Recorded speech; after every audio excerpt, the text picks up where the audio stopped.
डैनियो एक यहूदी बिजनेसमैन है जिसने पावर सेक्टर, ऑयल फील्ड और कंस्ट्रक्शंस में यूरोप भर में बहुत बड़ी इन्वेस्टमेंट कर रखी है। अपना एक वाकया बयान करता है कि जर्मनी में मौजूद मेरी तमीराती कंपनी के मेन ऑफिस का सिक्योरिटी गार्ड पाकिस्तान मुसलमान था।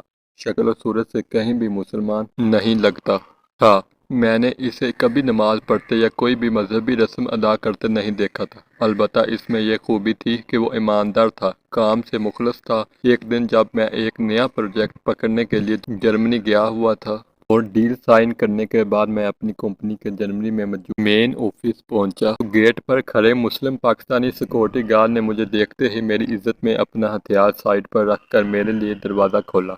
न जाने मुझे क्या सूझी कि मैं इस मुसलमान नौजवान के पास रुक गया और इसे कहा कि कुरान पाक में लिखा है, एक मुसलमान सौ गैर मुस्लिम पर भारी है, जबकि मुझे नहीं लगता कि तुम अपने जैसे किसी एक पर भी भारी पड़ सकते हो। डैनियो कहता है कि पाकिस्तानी मुसलमान ने बहुत तहम्मुल से मेरी बात सुनी और फिर मेरी तस्दीक करते हुए बताया कि जहां अल्लाह ताला ने सौ काफिर पर एक मुसलमान को भाई करार दिया, वहीं आगे मुझ जैसे कमज़ोर ईमान वालों का इल्म रखते हुए अल्लाह ताला ने 10 फिर दो काफिरों पर एक मुसलमान को भारी करार दिया। इस मुसलमान सिक्योरिटी गार्ड की बात बजा थी, मगर मैं अपनी जिद पर अड़ गया और कहा कि या तुम साबित करो कि मुसलमान सौ काफिर पर भारी है, अब फिर मान लो कि कुरान पाक में नाउज़ बिल्लाह झूठ है। मेरी बात सुनकर मुसलमान सिक्योरिटी गार्ड कुछ देर के लिए खामोश हो गया, जिसे मैंने अपनी फतह समझा और दफ्तर की जानब कदम बढ़ा दिए। अभी एक कदम उठा ही था कि मुसलमान सिक्योरिटी गार्ड ने मुझे मुखातब करते हुए कहा,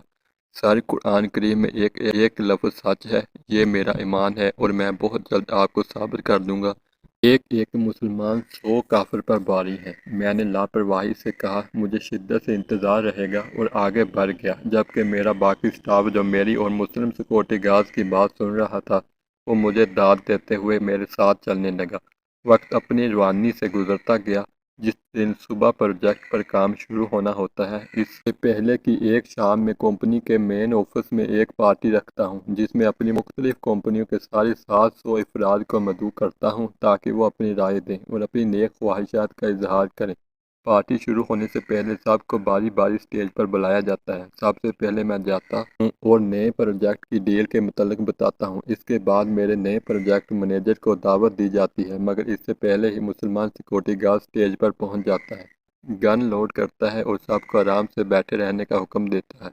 इसके बाद मुझे मुखातब करते हुए कहता है कि सर, इसे 100 गैर मुस्लिम खड़े करें जो अकेले मुस्लिम मेरा सिक्योरिटी गार्ड का मुकाबला कर सकें। जिसे अपनी ज़िंदगी प्यारी नहीं वो उठे और अपनी सीट पर खड़ा हो, मगर याद रखना, जो खड़ा होगा वो फिर कभी ना बैठ सकेगा, ना खड़ा हो सकेगा। मुस्लिम सिक्योरिटी गार्ड का ऐलान सुनकर हाल में सिकता तारी हो गया और मैं उठकर बात करना चाहता था, मगर हिम्मत नहीं पड़ रही थी। तकरीबन 1.5 मिनट यही सूरत हाल रही। इस दौरान किसी ने पुलिस को कॉल कर दी, मगर पुलिस की आमद से पहले ही मुस्लिम सिक्योरिटी गार्ड दोबारा मुझ समेत बैठे हुए हाजिरीन से मुखातब होते हुए बोला कि ये मेरे हाथ में मौजूद बंदूक खाली है, इसमें कोई गोली नहीं। बास को ये बात समझाना चाहता था कि कुरान करीम में जो कुछ भी लिखा है वो बिल्कुल सच लिखा है। कुरान पाक अल्लाह ताला का कलाम है और अल्लाह ताला तो झूठों पर लानत भेजता, फिर कुरान पाक में झूठ कैसे हो सकता है।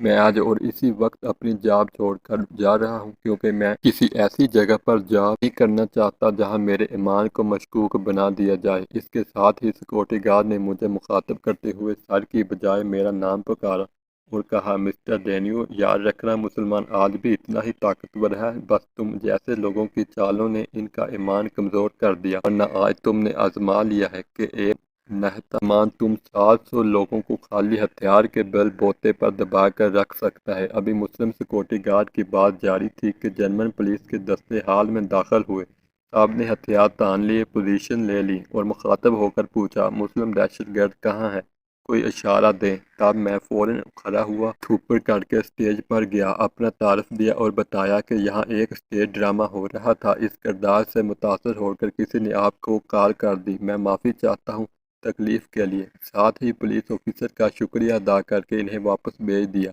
इसके बाद मुस्लिम सिक्योरिटी गार्ड को बेहतर जॉब की ऑफ़र की, मगर इस इनकार कर दिया और मैंने इसे गोल्डन हैंडशेक देकर रुखसत कर दिया। इस वाक़े के बाद मैंने 2 नतीजे अख़ज़ किए। नंबर 1, कभी किसी के मज़हब के मुतल्लिक़ गुफ्तगू नहीं करनी चाहिए जिससे इसे तकलीफ़ पहुँचे, क्योंकि तकलीफ़ किसी भी वक्त तैश में बदल सकती है, और اور نمبر 2، نہ ہی مسلمان کمزور ہیں نہ ہی ان کا ایمان کمزور ہے، بس مسلمانوں کے ایمان تازہ رکھنے والے علماء کمزور ہیں، اور ان کے اس کمزوری کا فائدہ پوری غیر مسلم دنیا اٹھا رہی ہے۔